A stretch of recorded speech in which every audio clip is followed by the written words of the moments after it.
চাঁদপুরে পীরের কথায় প্রায় ৫৫ বছর ধরে ভোট না দেয়া ৯ গ্রামের নারীরা এবার ভোটাধিকার প্রয়োগের প্রতিশ্রুতি দিয়েছেন।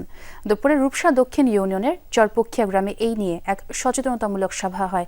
সভায় নারীদের ভোট প্রদানের গুরুত্ব তুলে ধরেন আলোচকরা। তারা বলেন, ইসলাম নারীকে ভোটাধিকার প্রয়োগে বাধা দেয় না। এ সময় আগামী সংসদ নির্বাচন ও গণভোটে অংশ নেওয়ার অঙ্গীকার করেন নারী ভোটাররা।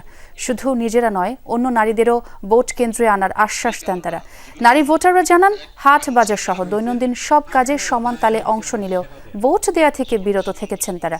কথিত আছে, ১৯৬৯ সালে এক মহামারীতে ভারতের জৈনপুর থেকে আসা মওদুদ হাসান নামের এক পীর নারীদের পর্দা করা ও ভোট কেন্দ্রে না যাওয়ার নির্দেশ দেন। বিগত নির্বাচনগুলোতে প্রশাসন একাধিকবার সচেতনতামূলক কার্যক্রম পরিচালনা করলেও ভোট কেন্দ্রে যাননি নারীরা।